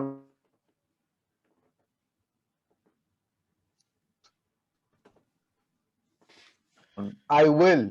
And this is a promise. And this is why I actually tagged Nick. Nick is right now not my label manager. He's not my manager. He doesn't represent me as an artist. Yeah. But I decided to use this live. It would like maybe sound weird, but Death is Just a Feeling was released by Nick Katona and his beautiful wife at MRR. And no one, even though we have the connections, we have everything to release it with a bigger, label. I want to release it with him. I want to release it with someone. It's very personal to me, man. I want to release it with someone I can speak to at 3 a.m. and say, listen, man, I'm very depressed. I cannot really do this and that. And they would talk to me and understand me as an artist. And that would be Nick and his team, Nick and his wife. Yeah. And this is why I actually work with them. Even though before I decided to like, no. After that's just a feeling. I want a major or a medium label to actually work with me. And I spoke to K-Spoke back then. I had a lengthy phone conversation with their label manager and blah, blah, blah. And I was like, fuck, do you want to make money? Or do you want to be an artist? And then even the money part wasn't there. Like they can't make you make money. Mm-hmm. So what would you choose if you were me? Would you choose Nick? Or would you choose K-Spoke? Scope? Yeah, I guess in the scope of the music you're making, I would stick with Nick and continue working with him. I don't think you need to go for a big label, for a big distributor. You're not advertising your music. It's not supposed to be pop music, to make ads and market it, right? Yeah. And today, 221, there are tons of amazing and great music coming out of the Middle East, especially from Lebanon. Who can you mention? Like, if you want to look at music. Yeah. Who can you mention? Can you give me some bands, albums? I think I lost you again for a minute. I don't really need to mention anyone. I mean, they're everywhere. First of all, you have Turbulence. Yeah. Turbulence are doing a fucking amazing job. They're this spectacular, fucking amazing band. And they're making, apparently, I heard one song, but apparently they're making amazing music, amazing album. We have Astura. So you mentioned Turbulence. I am trying to get in contact or to establish a connection. I've always followed the band. I've always had some connection with the band, but I'm working to have them guesting on the next interview or the next episode, hopefully. we'll have someone from Turbulence. Too soon to announce. Definitely, I'm considering talking to Elia to talk about Ostura. Also, maybe Danny from Ostura. So I want to have everyone who has already an album, a quality album that I like, that I enjoy listening to. I want them to be guests on this and to be maybe the next people I talk to. And these are at least the two that come to your mind quickly, right? I can easily say Turbulence, they have an amazing release. I can easily say Ostura, they have 2 amazing albums. I don't know at the moment who should be next. There are a lot of big bands, Chimera, for example, they should be featured. We should talk about their music. They are also preparing a next release. There are other bands that seem to have, went quiet, went a bit underground for now. Maybe we'll have to just bring them back and talk to them. Maybe they have something new, but we don't know about it. So I'm asking everyone who'd like us to talk to any band, any artist who think should be featured on this. You can always message us. You can always write it in the comments. Amadeus, I wanted to know, do you have something you can share with us from No One? Yeah, I do have a couple of stuff. Would you like to start with the album story, if you like? Sure. Or would you like to start with the music? I would go with the story first. Okay, so No One starts exactly if Death Is Just a Feeling wasn't released. Like if I managed to leave, if I managed to kill myself. Yeah. And then I was buried. And 2 people, 2 women, meet at the funeral. Yeah. And they decide to talk, like they know each other and they know the guy who killed himself and they decide to talk. So the album is them talking about that guy. The album it's a double album. The first part, they talk about No One, and then they leave, and they talk about something that is for no one. Like you meet someone, you exchange ideas, and then you decide to talk about the ideas in your head. So you go from talking about someone to talking about for that someone. That idea. I don't want to like go deeply into blah blah. Album starts at the funeral. You hear funeral ends. 2 people get together. Yeah. And they were like, "Well, do you want to talk about this shit?" Okay. And the other person would be like, "Yeah." And then they start talking. I see. And then each one of them just leave, and each one of them has ideas, has perspective, and all of that. So the first part of the album, side A, is where they decided to talk. Side B is where they decided to think apart from each other. But it all happens after Death Is Just a Feeling. If Death Is Just a Feeling was not a feeling, was an actual death. I see. Yeah. So this is how you can take it beyond an attempt on death. You go through death. Yep. Okay. And you tell it from the perspective of people and you already have an idea of how they think, right? Yeah. And however, I know what they think, and I try to them maybe when they hear No One. And how long is the album? Because you split it into 2. Very long. So you have those very long tracks that go through a long journey of emotions with some melodic long parts, a combination of sounds. Yeah. Did you feel like experimenting, adding something, trying something you've never tried on that album? Experimenting, sorry? Yeah, did you feel like adding a sound you never added, trying something you never tried on that album? Maybe it was instruments, maybe a vocal style that you've never Uh, had. uh, I don't know. I mean, So it's a self-expression. yeah. Whatever you find around you that can make you express yourself. Hmm. For That's Just a Feeling, I explored, clarinet and all of that because it sounded Hmm. the way I wanted. Yeah. So in No One, yeah, I basically decided to explore stuff the way, I wanted. You mentioned that you don't really enjoy the growling vocals or the death vocals. It's something you never considered or you never thought could match the music you're making. It doesn't match the way I feel and the way I think. Yeah. It's not about music only. I don't listen to that. I mean, there are amazing musicians and people around who produce and sing and work on death metal and black metal and thrash metal and I don't know what.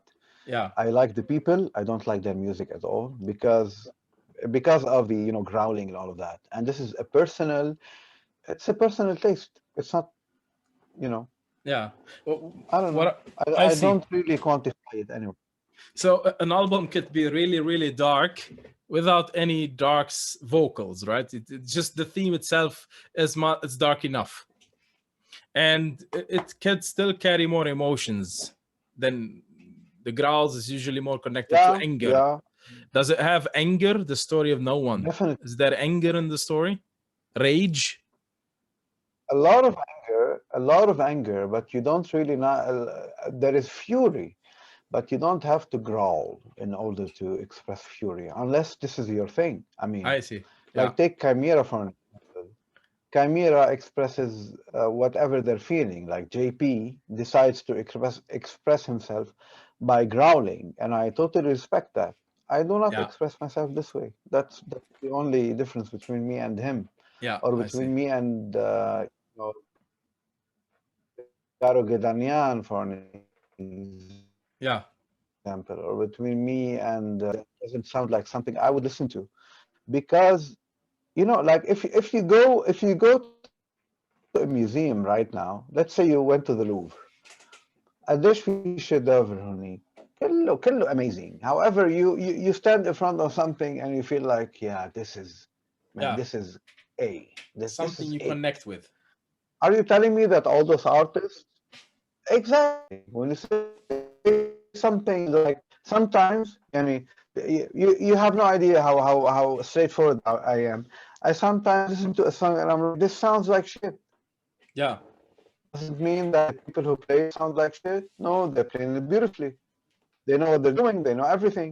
I respect them. They're friends, but they sound like shit as musicians. I mean, as musicians to me, as my own taste, the way I feel. I wanted to ask you, do you have artists, international releases that you really love, that you see that there are great releases that you would recommend for people to listen to? Something close to what you feel, to what you like to present? Very hard to say. لأنه I'm not listening to modern music anymore. I mean, I keep listening to old music. Back to listening to a lot of Deep Purple. I'm going back to listen to a lot of Rainbow. I'm going to so I don't know. I'm not. So you still listen more to the older Still releases than much more than what is new. Yeah, exactly. Mm-hmm. Do you have that one album you would just recommend very quickly that would come up easily? Like whichever year that was, whichever style of music that was. The Wall, Pink Floyd, The Wall. The Wall. Okay, so that it is also kind of a very somehow personal story again, right? In some ways. Yeah. Okay, so it seems that this is what you tend to resonate with most, right? Whatever is a very personal self-expression. The Wall, of course, has a lot of other elements in it, but there is a character in that story. Yes. I see. So we should expect an album soon. We have an idea of what that album will be. I'm still curious to hear something from the album, to get a feel of the emotions in that album. Do you have something you would like to share, you said? I do. Are people eager to actually listen to anything from that album? Well, I guess we'll I have mean, to see the comment section. Are they did they want to listen? Does anyone like to listen to some featurette of the No One album? It's not even a featurette. I mean, I can start. First of all, we have no vocals. Okay. Just let's be clear.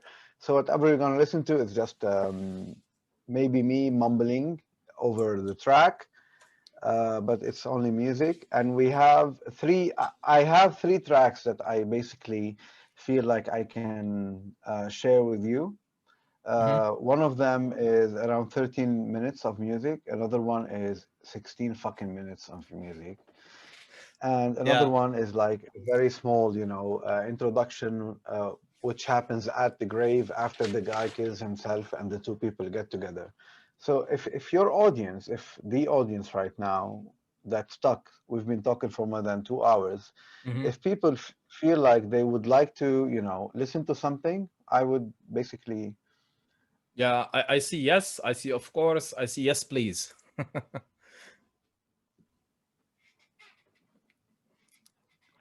Then I'm gonna start with a song that has no name yet for the people, because I mean, I wrote the lyrics. I don't have the singer singing on it yet, and the singer is gonna be Elia.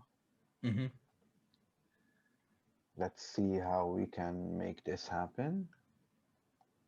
So it's long, and I'm gonna just let it play. It's around 13 minutes. I'm in for that. Do you mind? Perfect. So, prog rock and progressive metal is about, long music being played. So let's go ahead and see how can we make this happen. I'm going to turn off my video so we give more bandwidth to the music being played. Yep. Share. Advanced.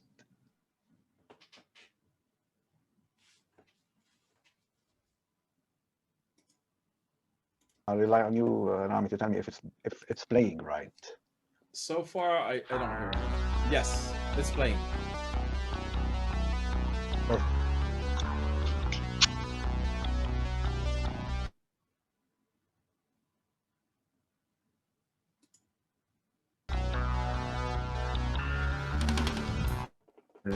Song with Elia singing that you will not hear Elia, and it's the first time that we basically premiered this song on Lab Metal, and I hope you enjoyed it. It's on the first side of No One. It's not the first song, but it's the side.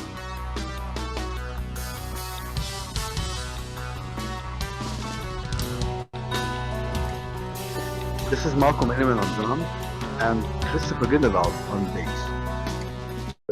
He did a lot of music, and I love that.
this song is a certain thing with people who are talking together, and you know, it shows songs that are very personal out of the album, even though the whole album.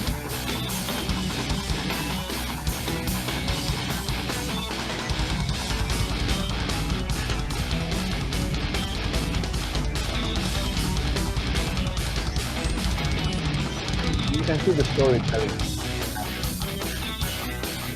We're moving now. Certain psychological phase into another.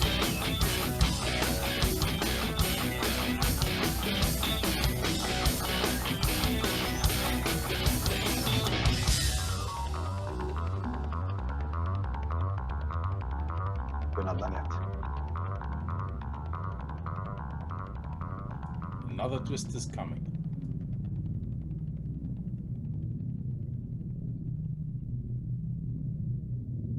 We're moving into a phase where everything starts forming questions.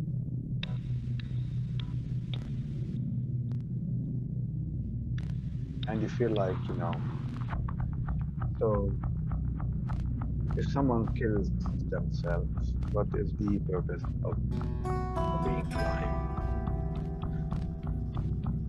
Why am I here? And what am I doing? And what the fuck is happening? And then you have that big explosion of emotions last year and go on to that.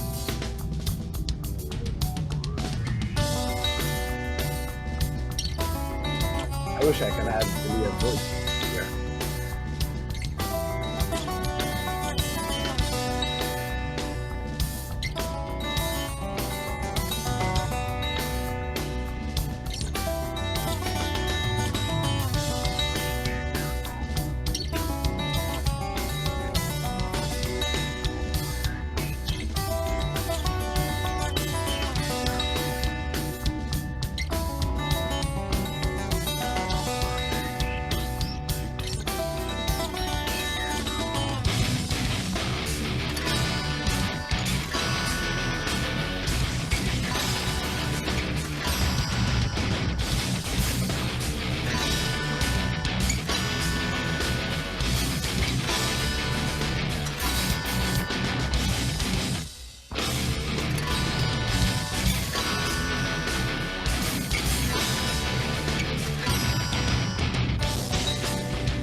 I would still like, no?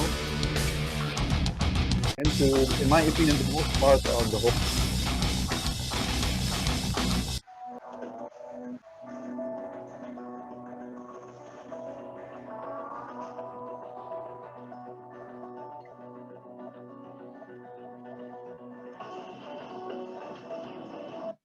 Rami?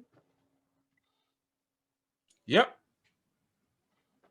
Well, I think I lost the connection and I'm back again. Yeah. So let's just say that people got an idea of that song. From my side, I do always have much more questions. But I want to know if you want to share more with us, if you have something to tell us as people who follow your music. Well, I can share more snippets if you like, and I can talk about each and every snippet. I can talk about, well, it is really up to you. I say we can try a second snippet. Yes, definitely. Unless if the connection becomes too unstable, that will become a bit difficult to follow. But I would say let's go for the second snippet, and you can tell us again what's happening. So I was listening to you through the first one. Your voice is a bit lower than the music, so the music covers your voice a bit. We can't hear you well with what you're describing, and all the time sometimes the music is louder. Okay, I'm going to basically share with you the second song of the album, the second song of the first side, Okay. which is exactly where the two people who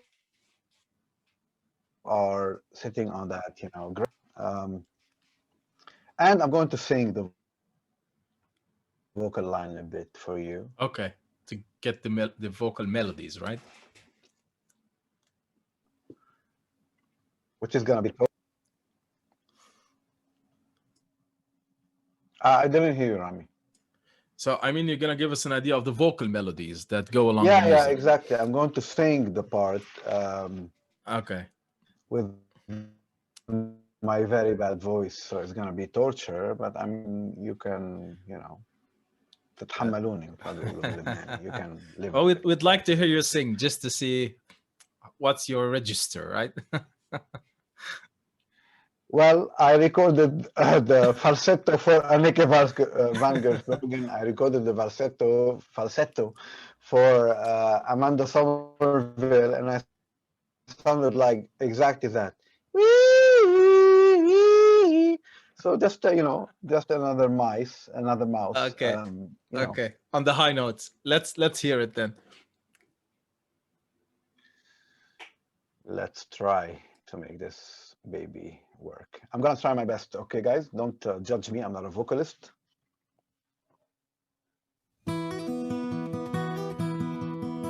So this is how the album basically, the second part of the album, the second song of the first part of the album basically starts. And I'm gonna try to sing على المقطعين الصغار.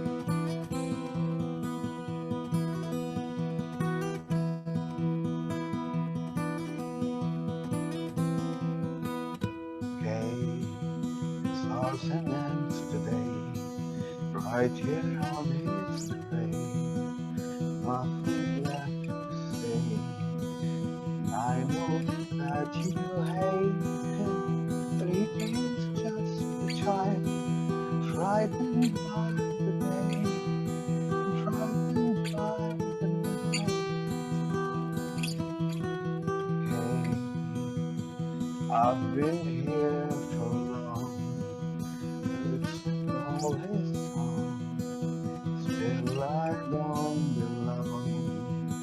I know that you hate him, he is just a child, frightened by the day, and frightened by the night.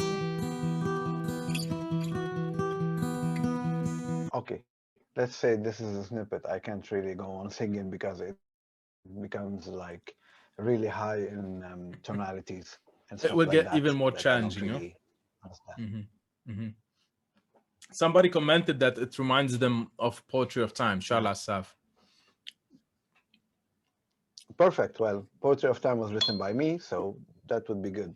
If you'd like me to talk about the songs, talk about the lyrics, so this is where they basically make contact, like the first moment, and one of them says to the other, okay, I've been, it starts and ends today, right here on his grave, so this is where it all starts. Nothing left to save, and I know that you hate him, but he is just a child, frightened by the day, frightened by the night, etc. So this is where I set the if you'd like to call it, the stage for the story about that person from birth until he actually passed away. You write all the lyrics, or does someone work with you on the lyrics? I always write the lyrics because it's my story. I'm talking about myself. You don't get kind of those kind of I don't know, a second opinion on what you're writing. If I need a second opinion on lyrics, the song wouldn't get released. Okay, so you keep it pure you, what you write. I see. I was trying to guess from the snippets you shared before this one, but I didn't want to interrupt you much. I was listening to the drummer and trying to guess who is that behind the drums. Marco Miniman. Because I felt he has a strong kick on the bass drum. So it felt like a heavy metal drummer, or those kind of recording session drummers mostly. And Marco Miniman is a famous super drummer, right? Yeah. He did record with you before? Yeah, that's it.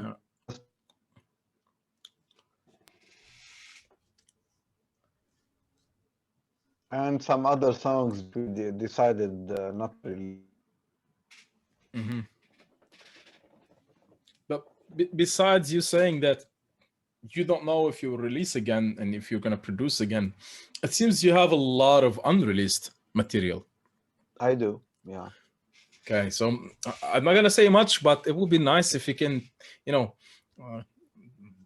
add some bonus tracks from time to time, because we can't get enough. We'd like to hear more. We'd like to hear all those different versions of those songs. You mentioned Anneke sang first, you recorded it with Anneke, and then you later had Arjen sing that part. There seems to be a lot of stuff that could also be very, very interesting for us to listen to. Do you have tracks that didn't make it on No One? Rami, yeah. That didn't make it on That's Just the Feeling, you mean? No, I mean now, even on No One, do you have like extra material that you think you've decided not to put it on the album? On this album, no, everything's gonna be on tape. Okay. For This Is Just a Feeling, you do have an extra. Yeah.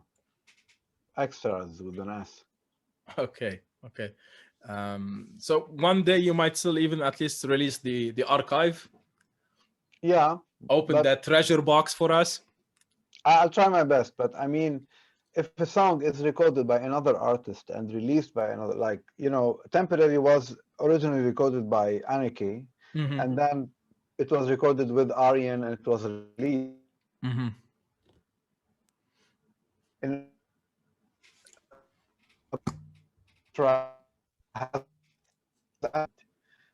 It's not only my own decision, it's Anneke's and her label and her manager and her bank account. So yeah, it's not really it's not that simple. I would make alone.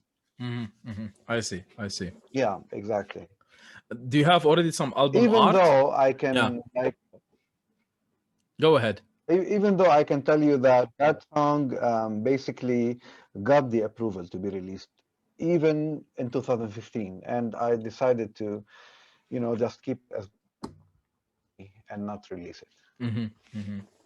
Do you have album art already that you worked on? Did you do you have a designed kind of booklet? Do you have an artist working on this design? How do you deal with the digital format, the printed format? I have the idea, I have the artist, I have sketches. We started working on them earlier this year, actually, like 20 days ago, but I don't have a final that, well, this work that I actually put forward, or I'm trying to put forward. So Schizanimus had a kind of a sketch drawing style. The Book of Gates had the kind of a sketch drawing artistic style. This Is Just a Feeling was basically a photo of you edited and adjusted and changed to reflect the theme of the album. And this is gonna be some photo or just a pure artistic expression, the way you imagine it?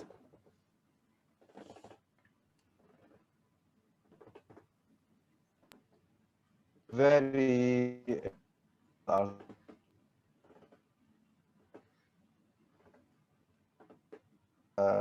the Book of Gates and the time of the Equinox, I worked with an amazing artist that I really respect and love, and I forgot his name.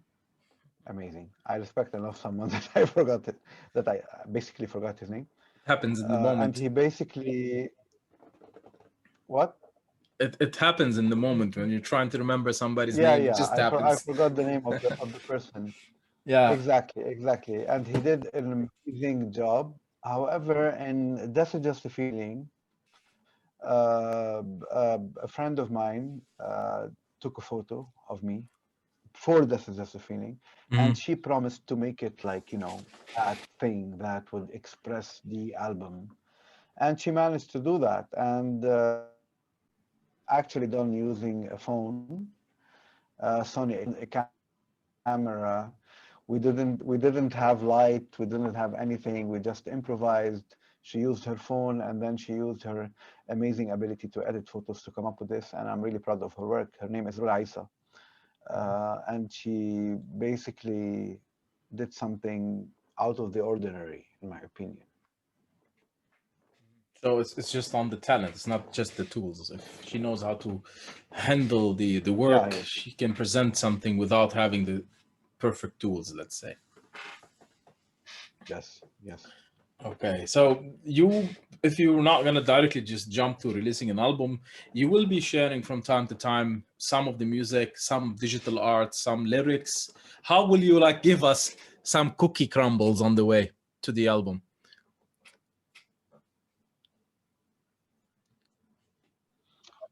Well, I first of all, I moved to a new studio, not the one you see behind, not this one. Yeah. Where I will be basically recording and releasing videos related to no one, to, you know, kind of a foreplay until we get to the day of the release, which will be a very big day for me.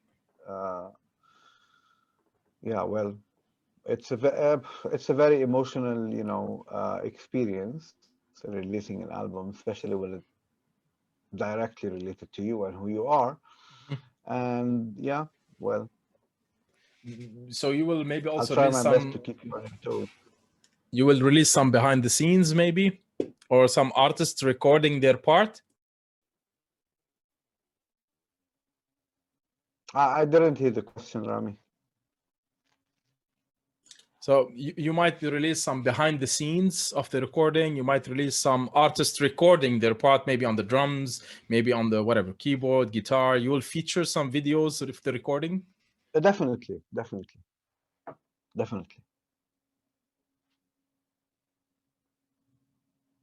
Okay, so is there something coming soon that we will be sharing on Lab Metal that we could be sharing? With the artists and the behind the scene, no.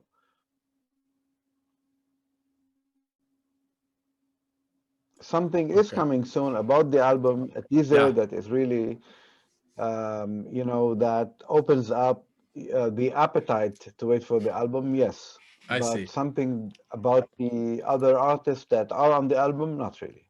Okay, so of course we'll be sharing that. We'll be featuring that on Lab Metal. I would love to have maybe a 5 minutes second talk with you just about that release. So maybe we feature it in a very short interview about that. Whenever you like. I'll be glad to follow up on this and post it. Also, if you have something at the moment from what we heard that you could share with me, so I add it to the video. I edit it into the video. If you'd like that, I'd like to add that. For me, I don't have much more questions to ask now. I think we've reached the end of our discussion for this evening. Do you have something at the end to say to the people listening? A personal opinion, like a very subjective I can tell you that whatever you heard of me and my camp before isn't even 10% of what we will be putting out right now. So this is, for us at least, in this little room, it's bigger than whatever we even attempted to do before. And me as an artist as well, as a musician as well, it's not technical and, you know, proggy. It's just like this. Yeah, well. So if you resonate in any way with a story that is as human, you will basically like it. Okay, so we'll keep it at this for now. Again, as I said, I'd love to talk to you again when we get closer to the release. For this evening, Amadeus, I'd like to thank you for this extended talk. Although we had technical difficulties that some of them were expected and some of them were not. I think this went okay. We got a lot of the inside information on the process. We got a lot of your personal journey, a lot of what you want to tell us, about what you want to express. And that got me really excited about the next album. That got me really excited about what's coming. I got already the impression from the snippet. It sounds really great. Of course, the quality of the audio that we heard is not perfect as we hear it through the stream, but I see the composition, I see the recording, I see the craft, and I'm really excited about the new music. I'd love to hear it soon. And it surprised me that it seems heavier than This Is Just a Feeling. I guess we'll see how the entire thing will be. I wish you all the luck. Yeah, it is a bit heavier, Rami. I agree. Yeah. I wish you all the luck with the release, and I hope we stay in touch. We follow up on the news. We'll keep everyone posted on whatever you have to share with them. Hope to see you again soon. Thank you for this, and have a nice evening. So, thank you very much, Rami. Thank you for this opportunity. Glad to talk to you. Thank you for everyone watching. Bye-bye.